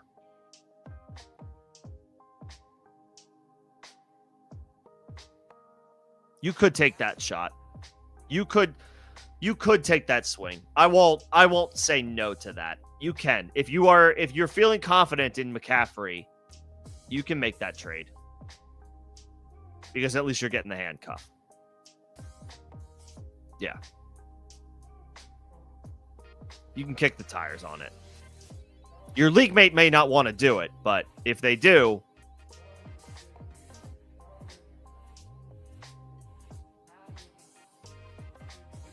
could you offer Connor? Could you offer E11? Could you offer Connor instead of Walker? And at least try to keep a little bit of youth? I like Connor a lot. I think he's going to have a good game tomorrow and a great matchup. But for the season, I mean, he is a little bit older. At least you'd be able to keep the younger back in Walker. But if he doesn't go for it, then Walker is okay.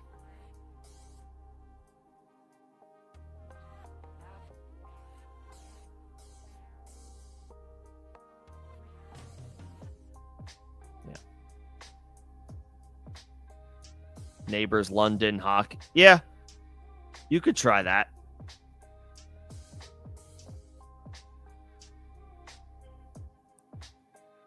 You could try to make that offer.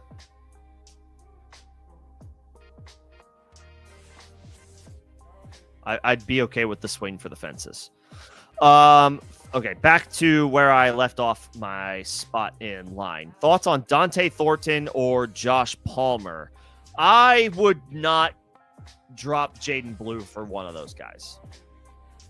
Nah, I'm more willing to stash a rookie running back like Jaden Blue than a dart throw wide receiver. And I'm interested in Dante Thornton, and Josh Palmer ended up in a nice landing spot with Buffalo. Josh Allen's a stud, obviously, so that might help, but he's probably still behind Khalil Shakir and Keon Coleman for targets. And then, maybe he's working in 3 receiver sets.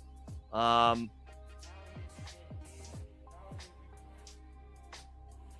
still maybe we could be looking at third option in the pecking order at best. And then they added Gabe Davis to the active roster for whatever that's worth. He's not great, but he's familiar with the system. So, see what happens there. I would keep Jaden Blue because as well as Javonte played on Thursday night, I do not know that the Cowboys backfield is firmly decided. I don't know that that's oh yeah, we're definitely, we're giving Javonte 300 touches this year. Maybe they will, but I don't know that will stick.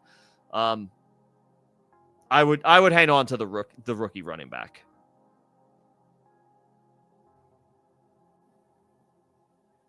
I would hang on to the rookie running back. I would not drop Jaden Blue, especially because Miles Sanders fumbled on Thursday night. So that could fast track Blue going from healthy scratch to active on game days.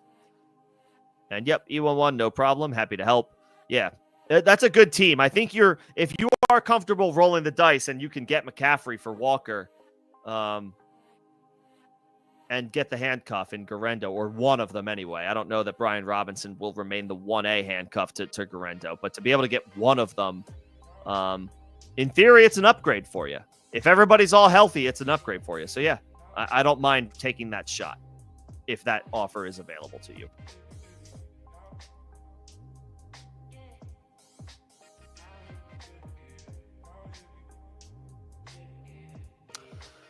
Would I try to trade Montgomery or trade for Montgomery and give up Jaylen Warren? Yes, I think I would. I mean, Montgomery was like what, a 5th or 6th round pick? Warren was maybe more of like an 8th or 9th round pick. So I mean, in a vacuum straight up, I mean, by all accounts, most, if not all, drafts value Montgomery higher than Warren straight up. So, yeah, you can try. I mean, Montgomery is the higher ranked player based on ADP. And while I expect Warren to have a primary role tomorrow, I do expect Caleb Johnson to get more run, to get more opportunities over the course of the season. I mean, yeah, I would. If you can make that happen, if you can give up Jaylen Warren and get David Montgomery, I'm okay with that. I'm okay with that.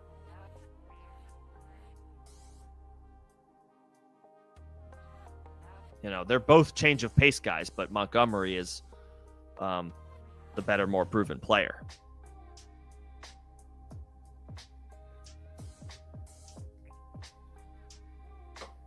So, yeah. Yeah, give it a whirl. If you can make the trade happen, make that trade happen. I'd be okay with that.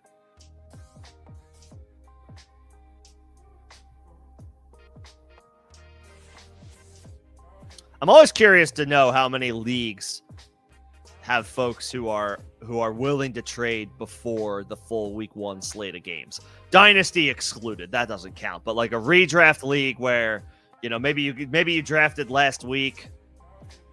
Like if you draft like over Labor Day weekend, or maybe you drafted like earlier this week, like in your league, what's the likelihood that a trade takes place between then and week 1? For my leagues, it's like for all of my leagues, it's 0%. Like it never happens because all of my league mates are always like, I want to see what happens. I need to see how things play out. I know a lot of leagues incentivize trades. Some leagues are just trade happy. I'm always curious to know how many leagues, like if you are in a league, like how many times have you seen a trade go down between the draft and week 1? I would just be curious to know that.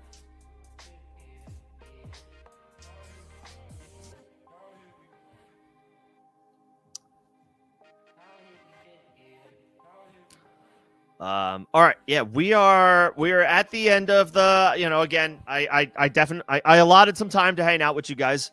So definitely don't want to skimp on that. We are at the end of the chat, so there is currently no wait for start sit questions. What's going on, Just? Nice to see you as well. So no wait for questions. So if anybody needs anything, happy to talk shop. Again, I will be live tomorrow, 11 a.m. Eastern, for anybody who has any last-minute thoughts or questions that they want to run by me right before kickoff. But, you know, still have some time here if anybody has anything that needs anything. I know week 1 is often just going to fire up the dudes that I drafted first.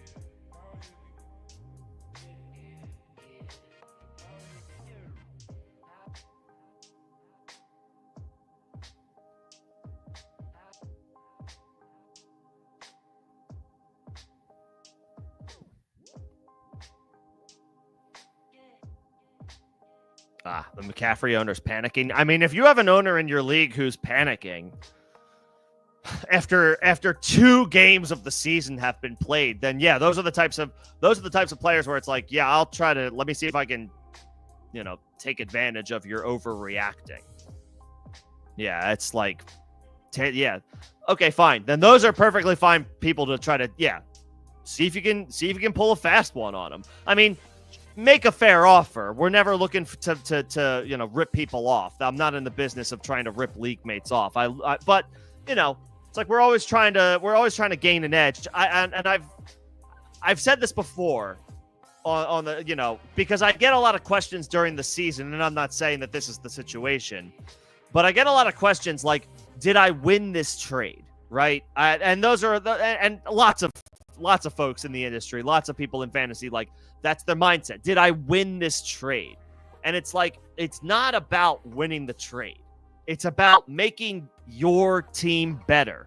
Those two are not, mutually exclusive. They're not one and the same. So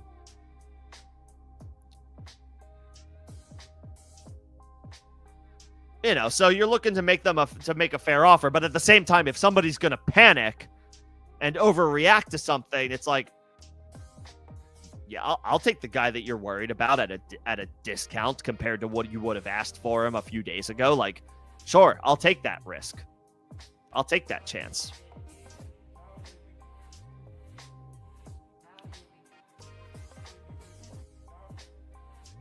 I'll take that chance. Yeah. So yeah, feel free. See what you can put together with that, with the CMC owner. It's probably worth it. Probably worth it to take a shot, to take a swing, especially since it's, the most recent report is a positive one. Was there there was a question on Brashard Smith? Yeah, I don't see one. I don't see one. I see something about special teams. If the question, I mean, is it about, I guess, is it about like the Chiefs? We're looking to talk about the Chiefs running back usage last night. Man, that was weird. Isaiah Pacheco got 5 carries, and I know they were trailing in that game. But the starting running back for a team who was down, they were already down Rashee Rice. He's not going to play for another 6 games for them, or 5 games for them. They lose Xavier Worthy in mid, at the beginning of the game to injury. And they give Pacheco the ball 5 times. I know Pacheco's like not necessarily special, but he is your starting running back. Like, what are you doing? And then Kareem Hunt mixed in a lot. Brashard Smith did get a few opportunities. Well, he got a few snaps. I don't think he got any opportunities, but he did get on the field. He did get on the field. And, there's something to be said for that as a 7th round pick in your first potential career game, like week 1, to get on the field for, a few snaps. He didn't touch the ball, Brashard Smith, at least on offense. He didn't touch the ball. No carries, no targets. Sleeper, according to Sleeper, he got 13% of the snaps, so not very much.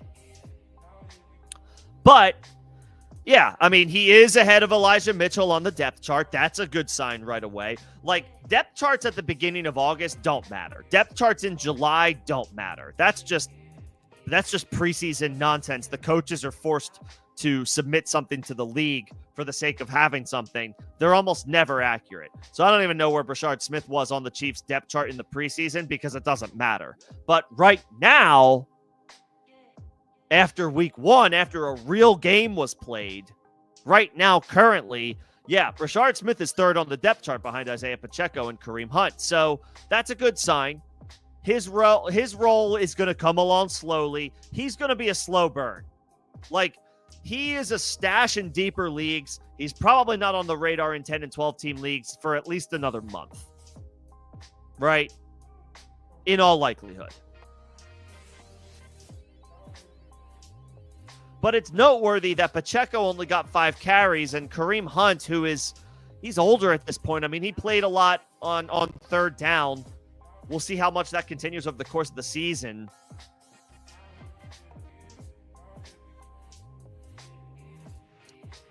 I would say with Brashard Smith, maybe we're looking for him to maybe have a larger role by week, I don't know, 7 or 8. I would say patience. We want to exude patience with Brashard Smith, right? 7th round rookie. Can't expect him to have a huge role so soon. But yeah, it's a great sign that he got any opportunity, not opportunities. He got on the field on offense as a 7th round rookie in his first career possible NFL regular season game. It's not like, healthy scratch, and now he's getting his first game opportunities week 5 or 6. No, week 1, 7th round rookie got snaps on offense. It wasn't a lot. It wasn't a whole heck of a lot. 13% according to Sleeper. Not a big, not a very high number, but it's something. Not every 7th round rookie gets on the field week 1. Brashard Smith did. Something to be said for that. So, I can't probably put him on like the waiver wire list, like pickup just yet. Maybe in a 14-team league. I would say certainly in like larger, deeper 16-team leagues. 10 and 12 team, no, not yet. Watch list, sure.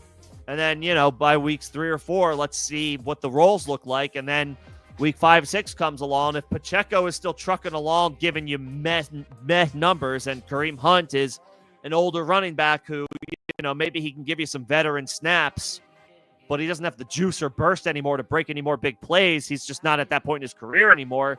Maybe we'll see. And then who knows? By the end of October, where we're at with this backfield. So he's certainly worthy, Brashard Smith, of putting on the watch list.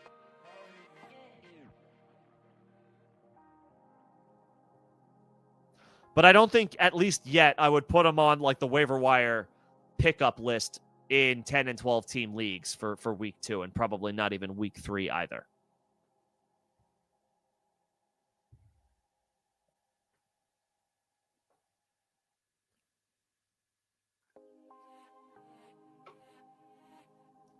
So yeah. Again, I don't want to get too high or too low on anything. Pacheco only getting five carries is weird to me. Rashee Rice already not playing in that game. Xavier Worthy exits early with a shoulder injury. I mean, we're down to Hollywood Brown had 15, 16 targets last night. I mean, even Kelsey had the 37-yard touchdown, but he only had 4 targets. He came through for fantasy purposes, but without that touchdown, he's a tight end 3 or low end tight end 2 on the week with like a 10-yard catch. So I mean, Kelsey's kind of feels like, is Kelsey hanging on by a thread at this point? Hopefully not. We were drafting him to be a tight end 1 for at least the first portion of the year without Rashee Rice, but 4 targets without the 2 starting wide receivers for basically the entire game. I mean, what are we doing? So I would think Pacheco gets a few more opportunities starting next week. But that's another tough matchup against Philly, assuming Jalen Carter plays the game and doesn't get kicked out. That's another tough matchup for Pacheco, but at least they're at home, I guess. So, yeah. That will be a backfield worth monitoring. Honestly, the Chiefs' offense in general right now is kind of scary. They don't have Rashee Rice until week 7. Now Worthy could be missing extended time with the shoulder. Travis Kelce's 36 years old at this point, or however. I mean, he's at the tail end. We're down to Marquise Brown and Tyquan Thornton as starting wide receivers for the Kansas City Chiefs. I mean, this could be an offense to almost avoid entirely. I mean, Mahomes is great. We know that. But he's having to do it with a skeleton crew right now.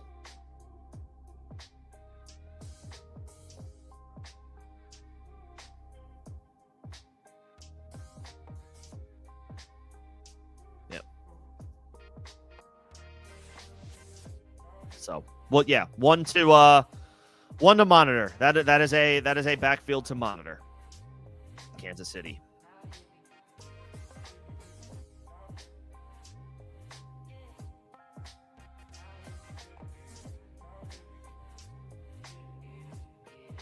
All right. I think I'm putting in officially a last call. Last call for any questions, and then I may shut it down here for the evening. But appreciate everybody who came in and hung out today. Whether it was for 10 seconds, 10 minutes, an hour, whatever it was. Appreciate your time. Appreciate you guys thinking enough to take some time to come hang out.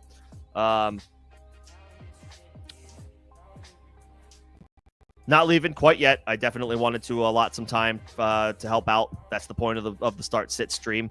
But if there is nothing else, I may kick this to Discord or YouTube comments if anybody needs any help from here on out for the rest of the evening. I also got to get some stuff in order myself. I have some spread pool picks to make. I have a survivor pick that I have to make. I don't know if anybody else does, like, if you guys do any spread pools or survivor pick, just like anything beyond. So I have some of those decisions that I have to make tonight, and I have to submit those. So gotta get those decisions sorted out.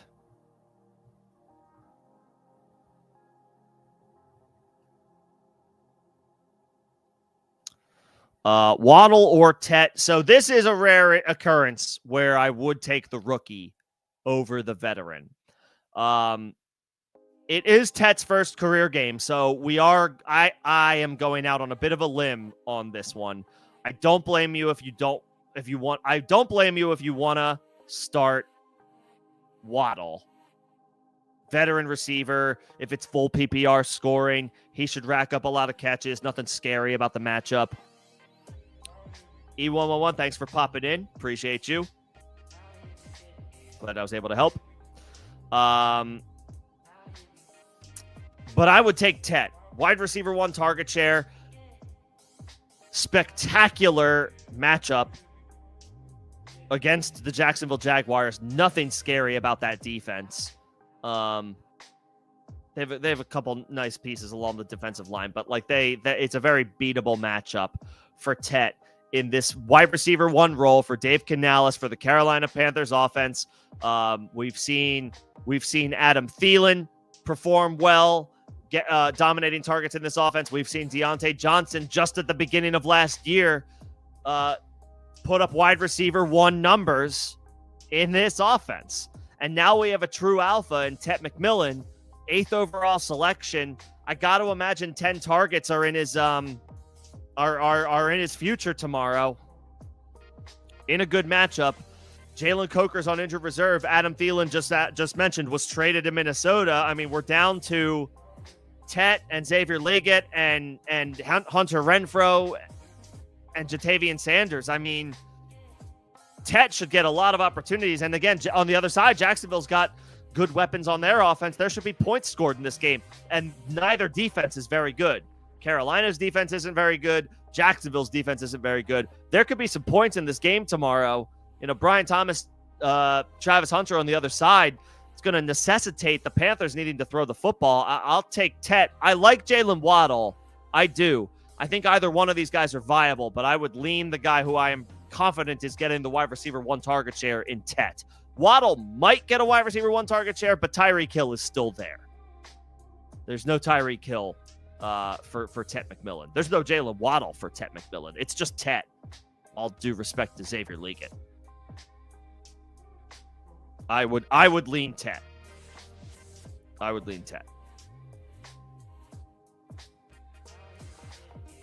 Need an upside at the flex spot. Diggs, ETN, Downs, Harvey. Diggs should get a wide receiver 1 target share for the New England Patriots. Downs could get a wide receiver 1 target share from the Colts. I don't know if he beats out Tyler Warren. I guess he should as a veteran at this point. Tyler Warren is a first-round pick, first-round rookie, Tight end is a little bit of a difficult position to be good at right away, but they did draft him high in the first round to be a difference maker for them on offense. Harvey, I think, will run behind J.K. Dobbins tomorrow. He could absolutely make a big play. That was, what they drafted him for. But I do expect Dobbins to get most of the opportunities tomorrow. Harvey is going to have to do it on probably limited opportunities. So he could make a big play. The Broncos are favored by, I think, 8.5 points in this game. So that would lend to them potentially running the ball a little bit more in the second half. So maybe Harvey gets a few more opportunities in the second half, but it's a little tough to trust.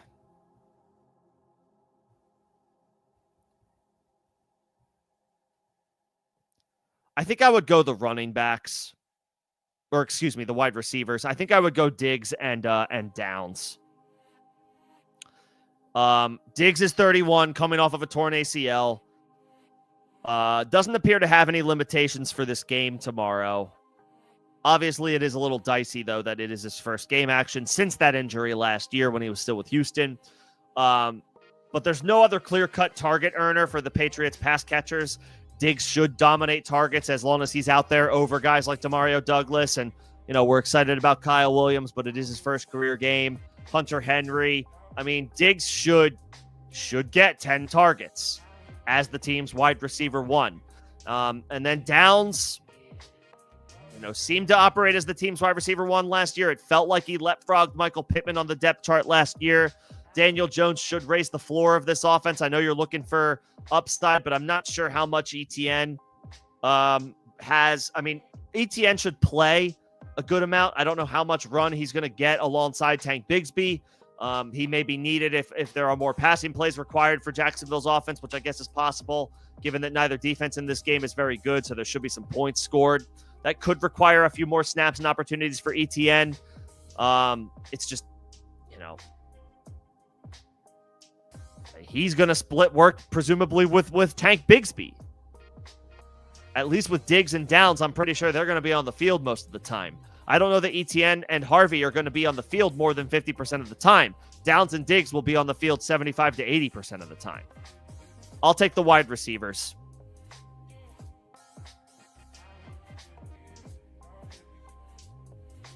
And nothing scary about either matchup, especially Downs. The Dolphins have a brand new secondary across the board from last year, and it might not be as good. Yeah, I'll take Diggs. I'll take Downs over ETN. I like Harvey. But for at least week one, I would expect the veteran to get more run ahead of the rookie. So I expect Dobbins to kind of operate as the 1A tomorrow, which means Harvey would need to come through on fewer opportunities. I expect Harvey to take over eventually, get more opportunities on a week-to-week basis. I wouldn't be surprised to see not as many opportunities for him in his first career game with a veteran. Dobbins at this point of his career may be, he may only be 60-65% of what he used to be, but he's still a veteran.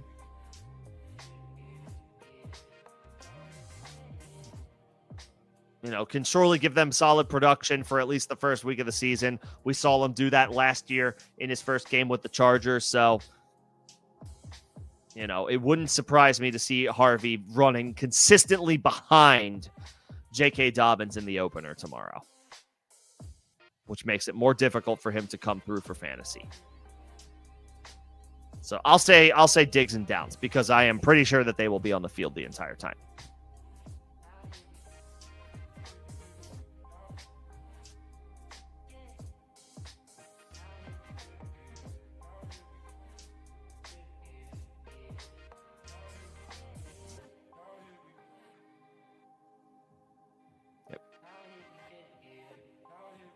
Yeah, so I'll take Diggs. I'll take Downs.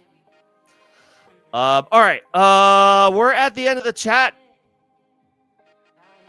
I think that'll do it for me this evening. But appreciate everybody coming in and hanging out tonight. I don't know who I have in that Packers-Lions game. I think the Packers are favored by 2.5 points. I want to give the benefit of the doubt to the Lions because they were the number 1 overall seed last year, so I think they're the better team. But no more Ben Johnson. Frank Ragnow retired, and the game is in Green Bay. Now, the Packers are, they're banged up on offense. Jaden Reed, Jones fracture, questionable. Dontavian Wicks, Savion Williams, their wide receiver depth, all these guys are questionable for the game. If they can't play, the depth is going to be hurting or lacking for the Packers wide receivers. Now they do have Micah Parsons for some amount of snaps tomorrow. He's not going to play a full complement, but he's going to probably come in on on third downs. In obvious rush the passer situations, Micah Parsons will be on the field for Green Bay tomorrow. I think I give the slightest of nods to Detroit. But that game is a pick'em. That game is a true pick'em. And Jordan Love is dealing with he suffered, I think, a thumb injury on his non-throwing hand, on his left hand. So, hopefully he's not limited by that, but he's not. I don't know that we can say here definitively and say that Jordan Love is pain-free in his non-throwing hand. So that could be a factor. I think I slightly lean the Lions. But that game could truly go either way. Should be a great game. Should be a great game. Yeah, I gotta pick my games. I gotta pick my teams against the spread, so I gotta make sure I submit those tonight. All right, that will do it for me this evening. Appreciate everybody coming in and hanging out tonight. Special shout out to the members that I saw tonight. I saw Batty, I saw Jake, and I saw E111. Thank you guys, for the continued support, and everybody who popped in tonight. Appreciate you guys all taking the time and hanging out. I will be back tomorrow, 11 a.m. Eastern, for any final thoughts, any final questions you want to run by me leading up to Week 1 kickoff. Enjoy the rest of your Saturday night, and I will see you guys tomorrow. Thanks, everybody.